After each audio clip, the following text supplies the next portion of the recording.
सत्ता की शुरुआत करते हैं उस खबर के साथ जिसकी चर्चा पिछले कई दिनों से देश भर में हो रही है, जिसमें प्रत्येक दिन नए राज सामने आ रहे हैं, चौंकाने वाली जानकारियां सामने आ रही हैं। यह विषय है अयोध्या राम मंदिर में चढ़ावा चोरी का विषय, जिसका टेंशन देने वाला एक्सटेंशन हो रहा है। हर विस्तार में आस्था से खिलवाड़ की एक नई कहानी है। एसआईटी पिछले 6 दिन से जांच कर रही है। कई लोग रडार पर हैं, कई नाम भी सामने आ चुके हैं जिन पर लगे आरोपों की हर एंगल से जांच हो रही है। राम मंदिर चढ़ावा चोरी में नई मिस्ट्री रामलला को समर्पित हार और चरण पादुका से जुड़ी है। दावा किया जा रहा है कि जो हार और चरण पादुका भेंट किए गए थे उनकी ना तो रसीद है ना कोई जानकारी है। सवाल यही है कि राम मंदिर से जुड़ी हेराफेरी में अभी और कितनी कहानियां हैं, कितने किरदार हैं। 7 दिन के अंदर एसआईटी को अपनी प्रारंभिक रिपोर्ट सौंपनी है। अब तक एसआईटी ट्रस्ट के कई पदाधिकारियों से पूछताछ कर चुकी है। डोनेशन काउंटिंग से जुड़े कर्मचारियों और बैंक कर्मचारियों से भी सवाल जवाब कर चुकी है। इसको लेकर उठ रहे सभी सवालों का जवाब इस मामले में आ रही नई जानकारियां और नई तस्वीरों के साथ सत्ता के सभी न्यूज मित्रों को आज मैं बताने वाली हूं। शुरुआत करते हैं उस वीडियो से जिसमें राम मंदिर में हेरा फेरी से को लेकर किए गए नए दावे हैं, नए राज का प्रमाण है। अब तक आपने राम मंदिर में चढ़ाए गए कैश के गबन के बारे में सुना होगा, लेकिन अयोध्या के महंत विनोद मिश्रा ने जो सनसनीखेज दावा किया है वो चौंकाने वाला है।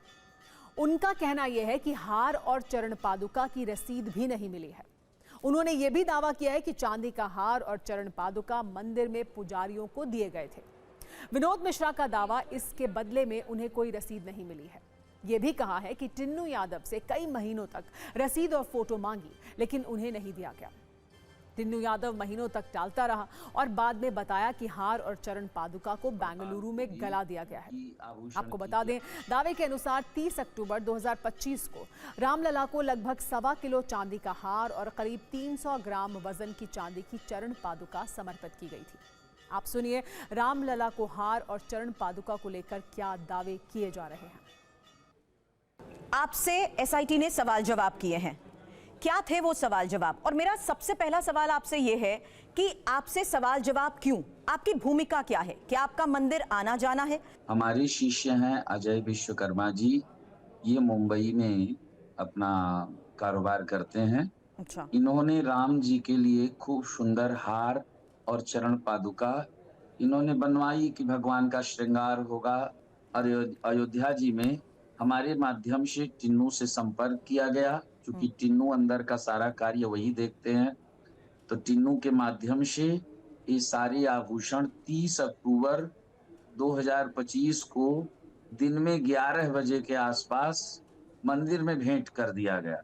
अच्छा। टिन्नू यादव ने इन सामग्री को भगवान के सामने पुजारी से रखवा दिया और हम लोगों को प्रसाद दे करके छोड़ दिया गया और ये बताया गया कि इसकी जांच पड़ताल होगी कि आभूषण की क्या क्वालिटी है, फिर आपको रसीद दी जाएगी और जिस दिन भगवान को धारण कराया जाएगा आपको सूचना मिलेगी, उस दिन का फोटो आपको मिलेगा। हमने कई बार टिन्नू को याद दिलाया कि हमें रसीद नहीं मिली, हमें फोटो नहीं मिला, ये लोग आज देंगे कल देंगे फिर किसी दिन मिलिएगा और इस तरह से टाल मटोल करते रहे।